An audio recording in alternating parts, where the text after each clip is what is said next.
Alright, got one package today. I think I just looked at what was in it, but I've already forgotten. Let's see. We've got... Pretty sure that's a Z, but that dark blue is hard for me to see. The Aristocrat's Otherworldly Adventures, serving gods who go too far.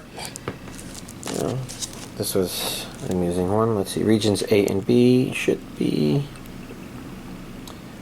Okay, so audio, we've got English, French, German, and Japanese. Lots of good options.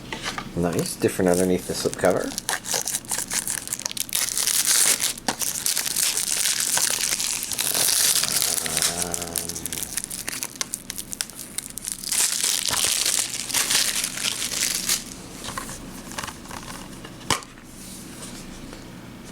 Okay, 2 discs. Nice, straightforward.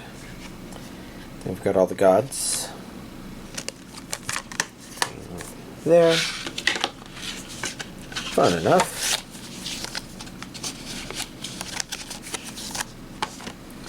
Next we've got Oshi No Ko. Is this the complete season 1? Let's take this plastic off first before taking a look.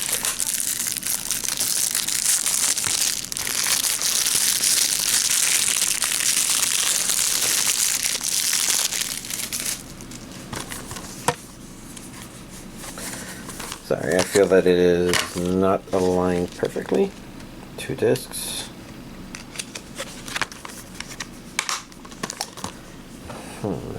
What does the back tell us? Region A only, audio, English and Japanese, and what did this call itself? So my guess is this is just the complete season 1. Yeah, season 1 collection. Okay. Looked at that in a strange order, but good. We have I got a cheat skill in another world and became unrivaled in the real world too. Yeah, that one was okay. Maybe flawed, but I felt like it would be more entertaining to watch if it was binge watched. You know, one of the nice things about this complete thing is you can binge watch it. But of course, if you've got Crunchyroll, then you could just binge watch the whole thing on Crunchyroll as well. Not all this plastic came off. Yeah, that got it. Put that down on the floor where I'll deal with that later. Looking at the back, I see a region A plus B. A lot of the Crunchyroll stuff does seem to come out quite a bit. And the same as before, English, French, German, and Japanese. Very nice, especially for people who want to import, but I honestly suspect that y'all probably are having versions coming out in those countries as well. That's why I check for the region A and B thing, is for anybody who happens to be watching this and is interested. Now, it doesn't help that I am opening these up like 6 days after they came out. I guess that's just the way my stream became. It used to be the stuff that came out the same day of, I would blah blah blah blah. Things changed over time. Last but not least, the first slam dunk. As in, that's what it's called, the first slam dunk. I'm going to try and take this sticker off.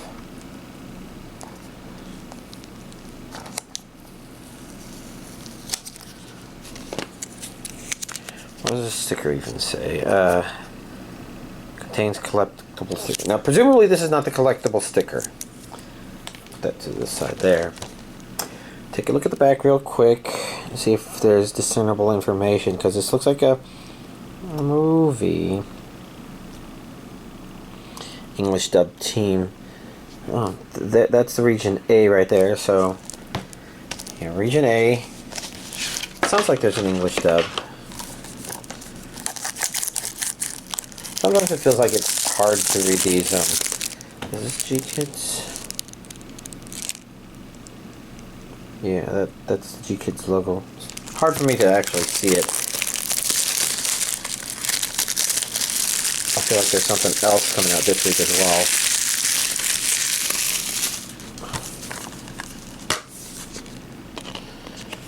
This would be the collectible sticker sheet. That, and then each of these jerseys appears to be a sticker as well. Probably related to the main characters on this, because I see 4, 7, 10. That's a 7, that's a maybe a 10. And 11 and 14, and I definitely see 14 back there and 11 there. Forgets process of elimination. That guy whose number we can't see. Oh, maybe we can slightly see it. That would be a 4. Interesting. Not that I'm too familiar with Slam Dunk. I know it's been around for a long time. Didn't think it was a movie, so this might be a more recently made movie that maybe I'm not familiar with. But I don't know. Anyways, I guess that's everything nice and quick. Here's this week's Physical Anime Collection update. Alright, a lot of stuff to talk about. And actually it's all fitting on one page on the screen, so I won't have to reach over and scroll for like the first time in a billion years. So we begin with the stuff that wasn't scheduled on a specific date per se. I mean, you know, that includes the Friday stuff, which obviously happens on Friday with my Friday friend, but I digress. Dubbed episode of Reincarnated as a Slime Season 3, Episode 59. Okay episode. I think his comment about this one was that there are a lot of episodes about meetings this season. And yeah, this was kind of another one. Good enough. Jobless Reincarnation, Season 2, Episode 21. You had to follow up to that. I'm trying to think if my friend had anything to comment about. But I think I had more to think about in the episode I watched. You know, the dub episode being, of course, a couple episodes behind, as most dubs are. But let's see. Is there anything to really say about it? I'm not sure. You know, entertaining enough. Jujutsu Kaisen. Okay, we watched episodes 42 through 44. And it looks like there's 3 more episodes left. And so chances are, this coming Friday, I'll be able to finish that with my Friday friend. And that'll be good timing because he goes on a little PTO after that. So we'll have a delay. But, you know, it looks like we'll get to finish it. And what did I think of the 3 episodes we did watch? I'm blanking a little bit right now. But I'd say, guess it felt like mostly good stuff. Okay, a lot of patch face. I don't remember if that was what they were calling him or if it was something else.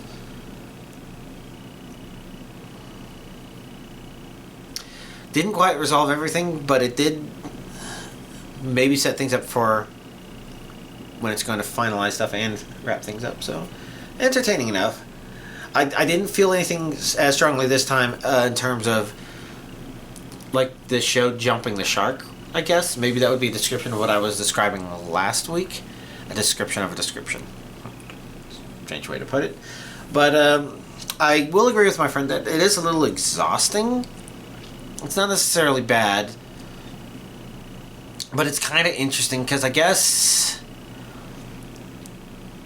like One Piece can also be exhausting, but this one seems to be doing it in fewer episodes. And maybe it's just because there's these little bits of this here, there, distractions. Maybe because the show switched gears really quickly into something that's like immediately super relevant, and by super relevant I mean like super relevant, and maybe it's just a little too much all at once. So it might not have been as bad for people watching it as it came out, 1 week at a time, 1 episode at a time. Oh well, interesting thoughts. Last Crusade or the Rise of a New World, Season 1. I watched episodes 4 through 9, and none of this stuff rang any bells to me, so I'm pretty sure I watched the first 3 episodes before. I can kind of see why I would have stopped there. It's not that it was necessarily bad, but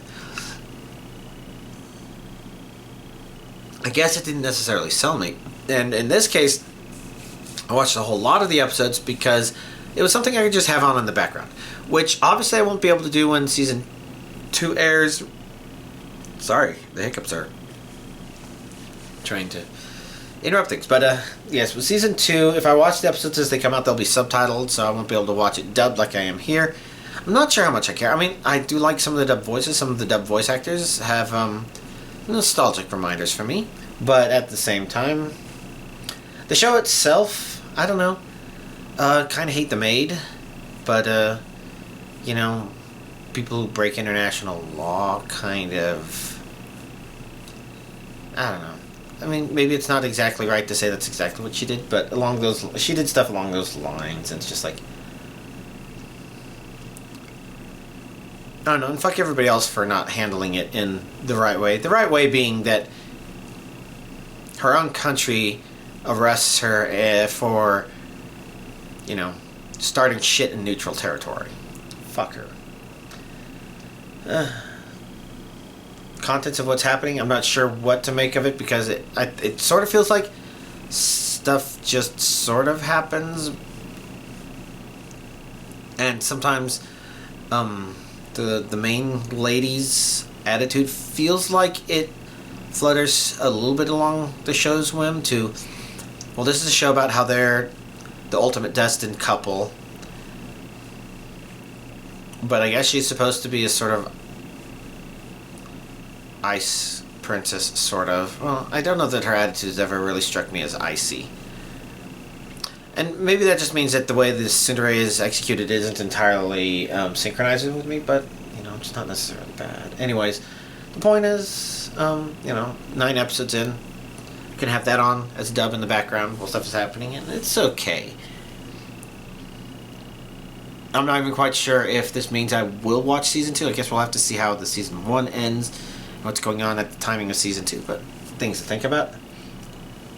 Alright, now we go to the daily scheduled stuff, and we do have the first episode of a new show. The strongest magician in the Demon Lord's army was a human, Episode 1. And it was okay. I think there were a couple of things about them just like, not too sure about that. It sort of feels like it's taking shortcuts to a certain degree. Like, I guess they have our main character. He's the leader of the army, kind of taking part of, or attacking, dealing with certain areas. And I don't think there's any question about how competent he is in the Demon Lord's army as an army leader itself, but in terms of actually dealing with the areas he's talked about, it's like, okay, yeah, he's saying things that are kind of nice, but I feel like his followers, like, this man is a source of super good ideas. As long as I'm with him, I'm set for life, or something like that. Well, it's kind of nice. Maybe it feels a little convenient and rushed, maybe. And you have the maid, and her interaction is okay, but maybe a little, I guess we don't give a good impression from the first episode alone what that's going to be. So overall, I think it's a first episode. It's okay. It's just really where it's going to go from there. What does it plan to do with its premise? That kind of, so definitely not a spectacular in the first episode for sure. You have to watch this.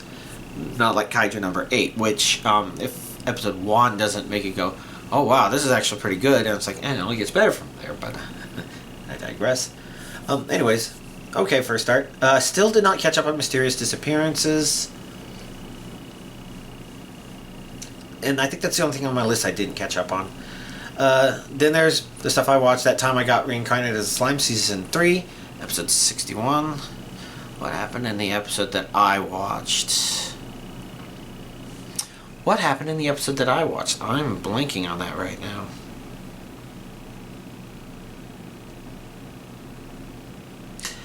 That's right. They were setting up, giving us more information about more characters in the world, mostly. And it was okay. I think, though, whatever happens next might be more interesting. I don't remember how many more episodes are going to happen. It doesn't help that the episode numbering aren't based on the season, but rather the series in general, so I can't tell you how many episodes have aired in Season 3 so far. But oh well. Misfit of Demon King Academy, Season 2, Episodes 21 through 22.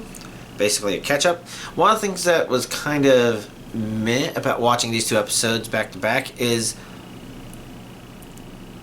they had the Demon Lord Choir, who, we've seen him been introduced since Season 1, and it's all fine.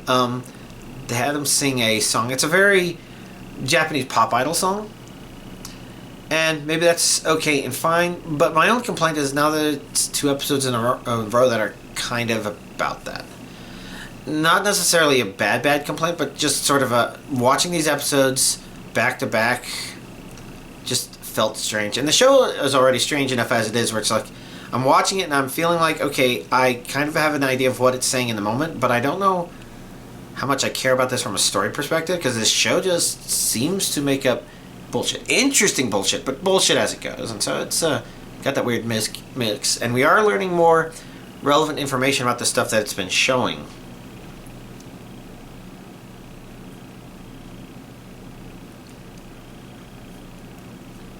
But I guess I don't know how the individual actions that are going on right now are supposed to tie into the story as a whole, which I feel like I said before for maybe at least the previous and maybe the previous story arc. It's enjoyable, but maybe a little flawed. Looking at the screen kind of hurts my eye, migraine stuff. I should really take an ibuprofen or something. The Regular at Magic High, Season 3, Episode 13.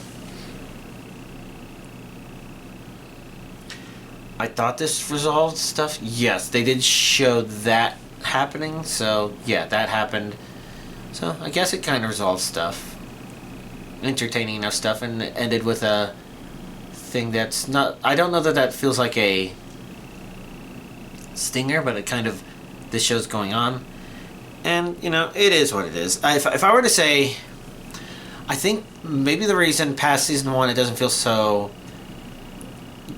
as good is because Season 1 kind of introduced the idea based on the show of the title of the show that you know, he was in a regular at Magic High, and the point is, you know, he's an awesome person, but the school's metric of measuring falls short, which is, you know, a very common trope in a lot of stuff. I think Misfit of Demon King Academy did that too, but, you know, obviously it kind of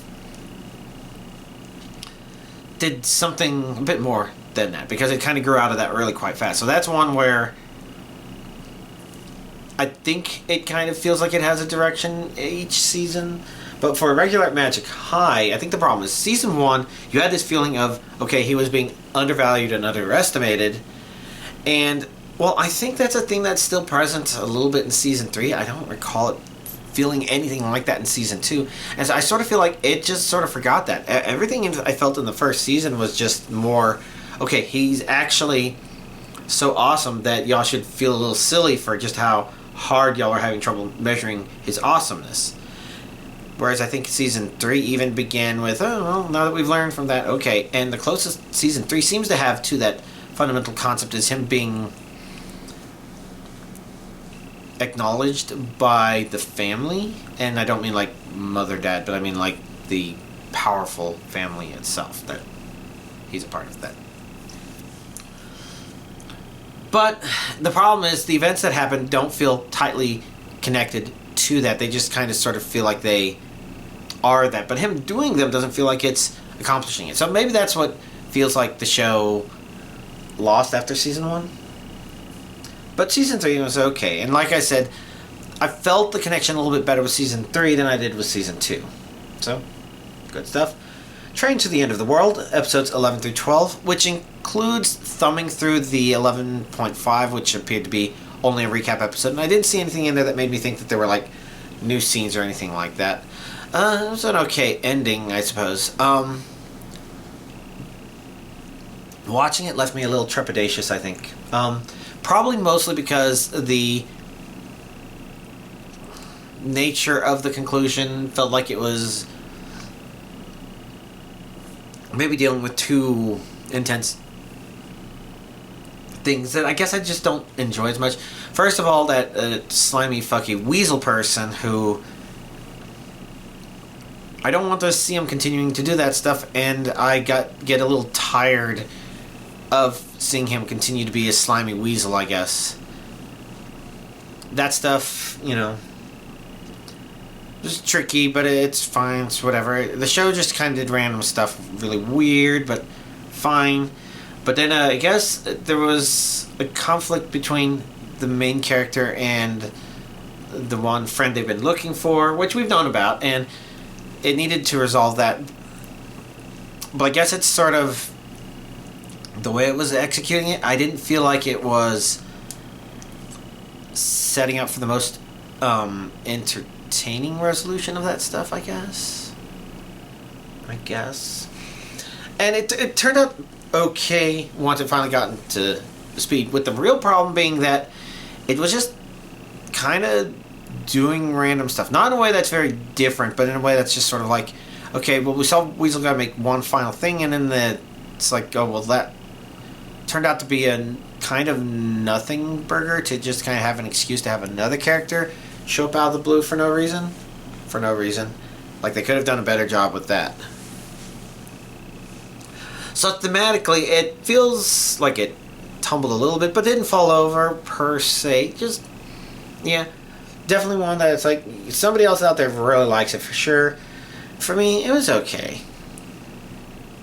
So I had a decision to make for Kaiju number 8, episode 12. So, like, last week I mentioned that I had watched episode 11, and I had watched it dubbed because the dub was live on Crunchyroll for a very short period of time. It must have been very short because there were people who said they checked for it in the morning and wasn't there. I'm like, I'm pretty sure I watched it dubbed. So, the fact that the dub of that episode was delayed is weird and doesn't feel like it has anything to do with Juneteenth or July 4th. I mean, maybe it does.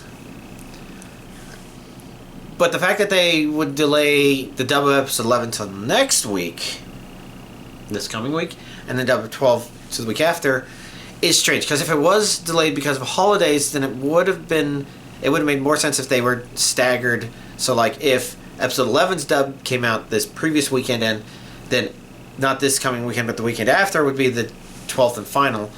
So either they're hoping to release... No, they're not releasing both dubs at the same week. So, to me, it sounds more like something else is going on. I think I mentioned it to my friend, and he mentioned something about maybe there's a weird licensing thing.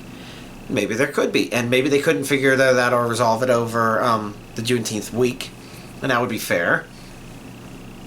And that would make more sense in terms of why the dub was there briefly. It was perfectly watchable as far as I could tell. I didn't notice anything wrong.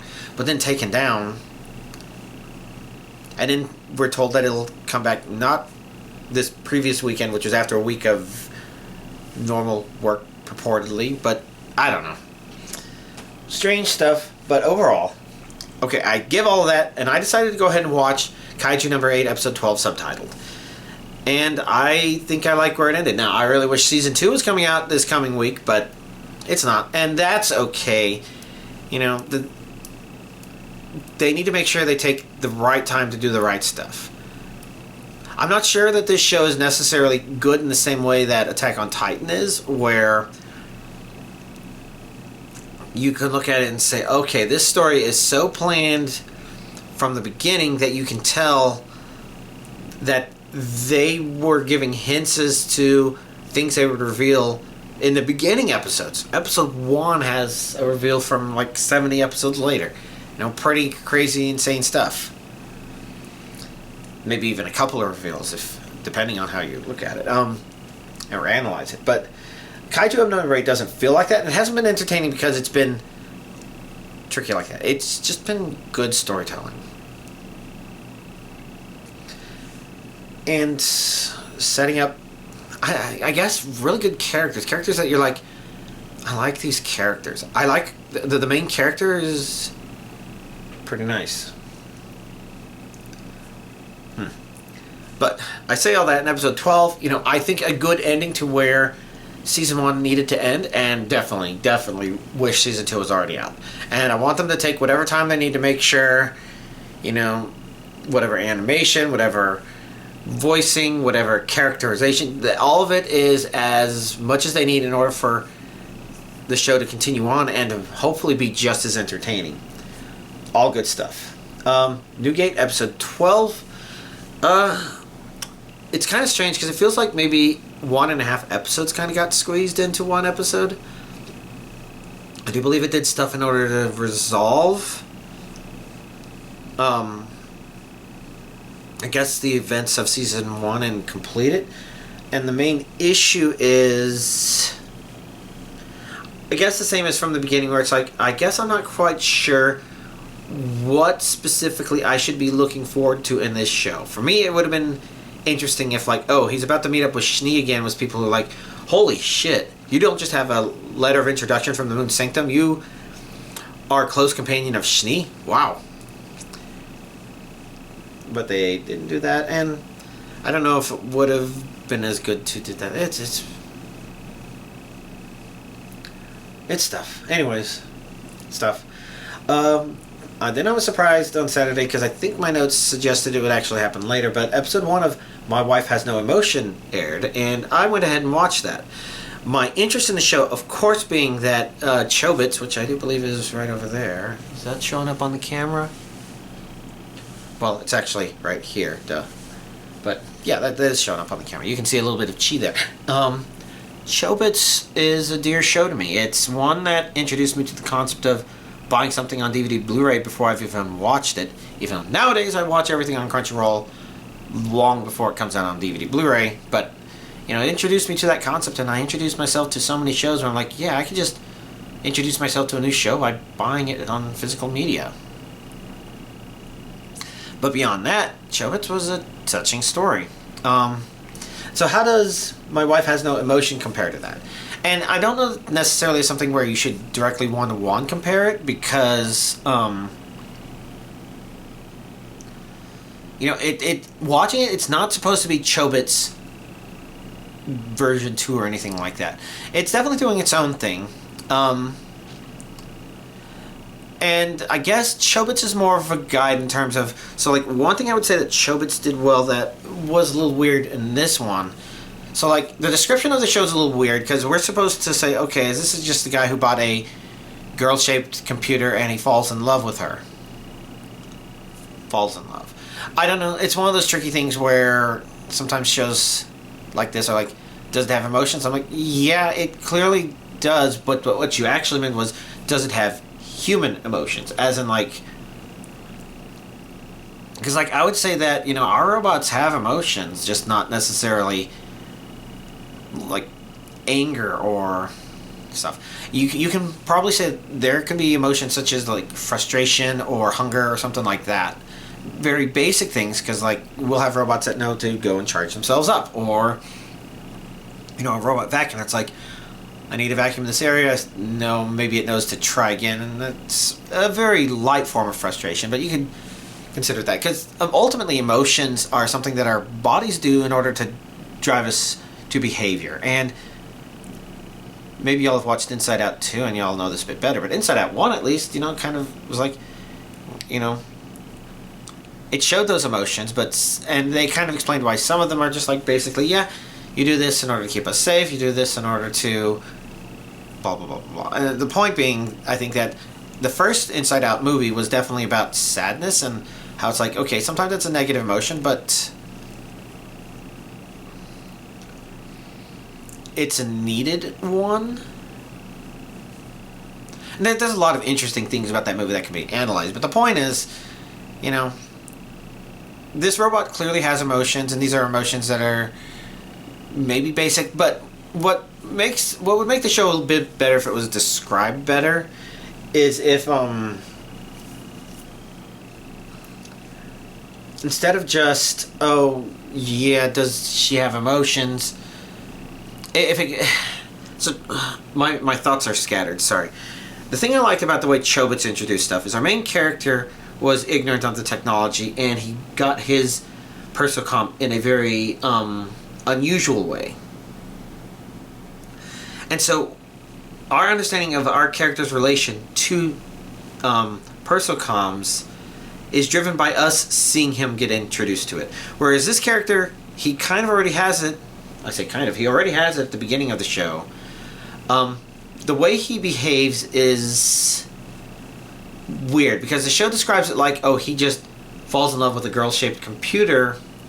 Oh, does she really love me? And instead, it does seem to be playing more like somebody described, where there's just little things it does that makes you wonder if it's more than machine. But part of the problem is some of the way it interacts and acts is already more than machine. As in, like, I'm not entirely convinced that if an owner of one of these appliances would normally have it reach out and grab them and to make them stop, and while he said it hurt, it didn't give the impression it was like, oh my god, this is a machine crushing my arm, hurt. More like a, kind of an insistent wife sort of thing, saying, "You stop cooking. I know how to do this. You don't. Let me do it." And that was supposed to be the vibe of the scene, but it's a bit strange because we see it, and it's strange behavior, but I feel like we're not given a proper baseline for understanding this character's understanding of the stuff. And like, it's not bad, it's just an interesting, strange place. And the other strange place being that it is more interesting that it says and does certain things, but we don't have any baseline for comparing to other of these home appliances, I guess, because they called it an appliance, and I don't remember if they had an official name for it, like Persicom and Chobits did. But you have this appliance that I don't know what we're supposed to think about it.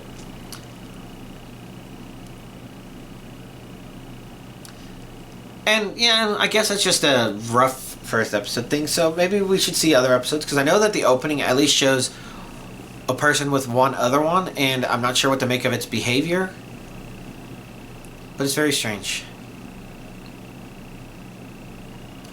So, odd first episode, not necessarily bad, but odd. And then Jobless Reincarnation, episode 24. So that's season 2, episode 24.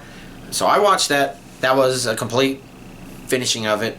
As in, like, definitely completed season 2 at the very end. They said, oh, there's going to be a season 3 at some point. And like, yeah, I'm looking forward to it. As for what happened at the very end, I thought it was good discussion for stuff that had been set up. And definitely curious about a season 3. But, they kind of went back into family mode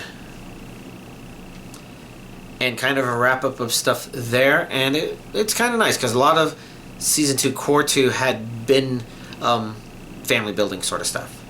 Speaking of family building, Sylphiette, Jesus Christ, she went into a MILF real quick.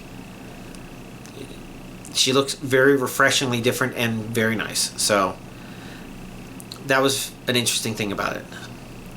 Everything else, I think the way the characters interacted was nice, the dialogue was nice, and it was just a nice end to the second season. Just kind of curious about some of the stuff the man god had said, and so we need season 3 for that.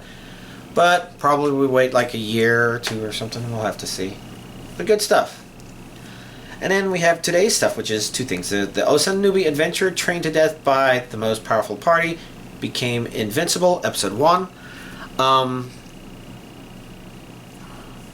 A strange first episode. I'm trying to think what I'll describe was strange about that. And hopefully I can remember this because I watched this like a couple of hours ago. But at a minimum, the opening sequence is definitely unusual. It's like, oh yeah, I was totally expecting some sort of, pop song sort of thing. But it felt very different. I'm not sure how to describe it. It's not something new, but it's definitely less common than the kind of opening you would have for a lot of fantasy shows, especially. And I think a lot of the contents, it was fine enough in terms of, okay, he's a guy that's seriously overpowered, with an interesting trick to it being that he's, older than a lot of people who would normally start adventuring. So it's like people are talking to him related to stuff about his age. The members of the party that trained him, I'm not sure what to think about them. They're interesting, but I'm not sure if they're convincing, I guess. I'm a bit lost on the interaction of everything, but at least, they went through some of the motions in terms of showing some stuff, and it's like, okay. I guess it's kind of interesting. And while I don't like the blind-haired pieces of shit, some of the interactions with the girl who was a second something knight commander,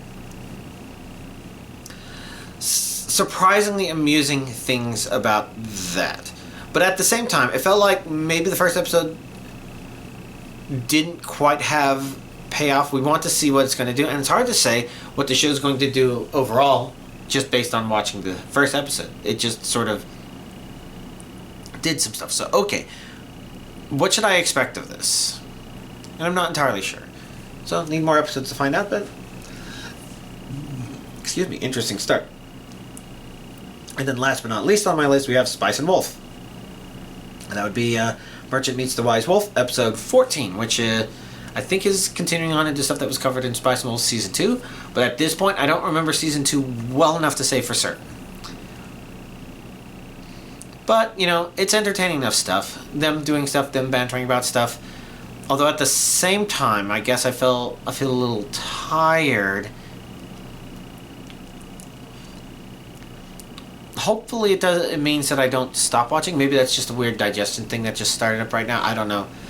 I'm just trying to think, do I feel like, oh yes, I'm really excited to continue watching this? I'm not sure. Was I necessarily excited to see episodes? I'm not sure. I think just looking forward to it has been about the right thing, and maybe I'm still looking forward to it. If anything, I was maybe a little afraid of watching it because, you know, after that I was asking myself, what else am I going to watch before I then record this video? Things I had to make decisions on. But, you know, entertaining enough stuff. Let's see. What else do we have to talk about? Lethal Company version 55. So that's available on beta, which means if you have Lethal Company through something other than Steam, which I'm not sure if it's available through things other than Steam, but if you have it through something other than Steam, then maybe that's tricky. And a bit of mixed emotions. It was fun. Sorry, I just stopped myself because I'm not sure if I want to say. There's some things about it that don't feel right. Like, they introduced a new thing and it's got its own controls. And controls are hard, but I think that's okay and kind of funny. Worst case, it's just something you don't end up using or don't end up using much, maybe in only very limited circumstances. I think we need to play with it a bit more to find out. At a minimum, I can say that it didn't seem to be very good to use it on offense. But we'll have to check other maps. But as for new entities, well, there's one of them we didn't encounter, but the two outdoor ones, well, one of them, well, they're kind of a pair. And I'd say that one's a bit of a problem. I think other people probably put it the best way. The main problem is there's no counterplay without buying stuff. And that's bad, because with other things, like, okay, yes, eyeless dogs, you stay silent as fucking hell.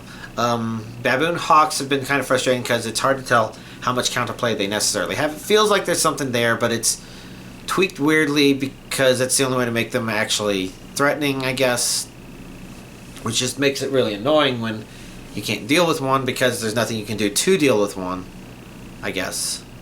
Forest giants, okay, yeah, if they see you and run you down, they eat you in one gulp, but there's counterplay to them. There's staying out of sight. There's juking them around corners of hills so that they don't know where you went after that. Little things like that.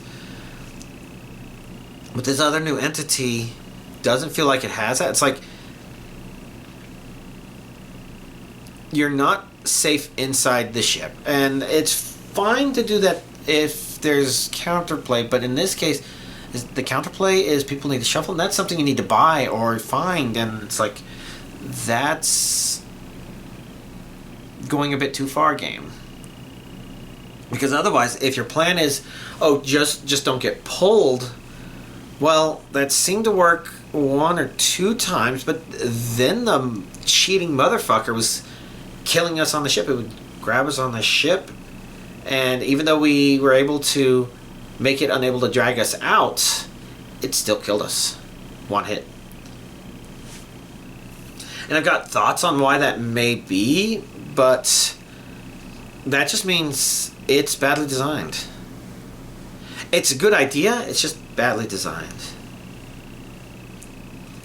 Hopefully things will be tweaked before this goes live, because I could easily see that thing alone just completely getting rid of any of our desire to play the game. Not that our group is necessarily great, but it's like, if you have to be great in order to just basically play the game, then you've gone too far. And Zeekers should probably think about the fact that maybe he went a little too far. Hoping for the best. That's the only thing I would really tweak, because everything else, helpful or not, is fine. It sounds like the new enemy. It's intriguing. I definitely also want to see So the other entity we haven't seen, I definitely want us to experience it. But I guess I have to figure that out. I do appreciate the fact that the vast majority of our mods still work in version 55 compared to version 50. Our group uses mostly simple mods, so maybe that's part of the reason why. There were some I was quite surprised worked. But, you know, it's all been good stuff. I think some of the mods also depend on other mods that themselves were cleverly made in such a way to be flexible between updates. So it was just nice to still play the game in our own strange, unique way, but also that. We also had some really strange bugs. An unlimited money bug happened at one point. And this was just... It's very possible that the cause of that was some sort of problem on the host's computer that just kept getting worse and worse, because this was close enough to the end of the night. Oh well. Interesting stuff, but I don't know. It's things. Dead by Daylight? Not sure if I have much to comment on, although Thursday was the last time I touched it and played it. I got everything I needed to do in order to complete everything related to the event. I really should be getting more stuff in order to get the blood points necessary to prestige Lara Croft a couple of times when she comes out. But we'll have to see. Right now I don't have the energy to think about playing it. And Thursday I definitely barely had the energy. Like, I was telling myself, okay, I'll just do whatever the incentive tells me to. And I played Killer, which is unusual because usually the survivors always have the incentive for this event. Because Killer, it's just a little too easy. But for one match, it was Survivor. I'm like, alright, I'll switch to Survivor. And I couldn't make any skill checks. Like, I think if I had 8 of them, I may have made 1 skill check, and that's bad. This was Doctor, but even before he had shocked me, I was just missing skill checks. I missed my first skill check, and I'm like, fuck. This is at the very beginning of the match. I was on a generator with somebody else, so I kind of ran out into the open so the killer would see me and chase after me away from that, because if I can't make a fucking skill check, then I can at least waste the killer's time with the chase. Not that I'm great at chases, but I'm okay enough that, you know, generator stuff happened. But like, I eventually went on a generator on the complete opposite side of the map, and I got 3 skill checks in a row, and I missed all 3 of them. I'm like, well, fuck. And the killer just finished hooking someone. There's no way he's not coming over here. So I kind of gave up and played the loot for him. I used Bardic Inspiration, and he accepted it. And it's like, okay, yeah. And another person on the team was already trying to get themselves killed, I think because they don't like Doctor, but I'm not entirely sure. If it wasn't something like, oh my god, I have a potato brain Sybil for an ally. Like, that's possible. Whatever it was, all I know is, you know, he did, and I was fine with that, because I knew at that point I was a hindrance to my team. It's like, he was nice about it, great, and he's like, yeah, this Sybil is showing me that, I guess they just can't play the peace offering sort of thing, where I don't have items, but I can, you know, play the loot, like I said.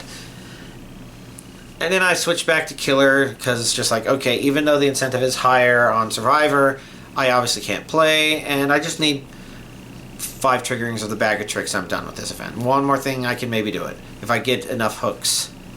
Got enough hooks, all good. Ended it for the night. Definitely can't play Dead by Daylight tonight, because the migraine feels like it would be kind of closely related to me missing skill checks and stuff like that. I don't know. That's stuff I have to think about. For the time being, though, my extra time is mostly playing Starbound. Like, even for Pokemon, while I've kept up with the mightiest 7 stars for a lot of stuff, I just can't find the motivation to go and get Embor, let alone the more recent Sceptile that happened. I'm just like, I guess this is where I start falling behind on those. I just can't care anymore. I'm too tired. And with Starbound, you know, I'm doing some of the Peacekeeper stuff, mech building stuff, story stuff. Probably getting a lot closer to just being finished with the game and being done. I think they've got some post-story mode stuff, but I'm not sure how much I care about those. We'll have to see when that comes. Most likely, I'll be wrapping up Starbound and I'll just be happy because the ship is in a good place. Presumably, the ship being in a good place being nice for me because if I do end up playing with somebody else, I would have this ship to potentially go and, adventure with people. But that kind of assumes that I would find it fun to not start from scratch. Maybe it would be nice to start from scratch. I don't know. All I know is exhausting. This week we got a lot of new anime starting. Looking forward to that. And yeah, other than that, it's 4th of July, so that's the American Independence Day. So I hope y'all have a nice one. I think I heard that was Canada Day today, July 1st. If it is, congratulations for y'all. If it isn't, if I'm a day late or something like that, I hope y'all had a good one, or have a good one, whichever it is. So yeah, you all take care and have a nice week.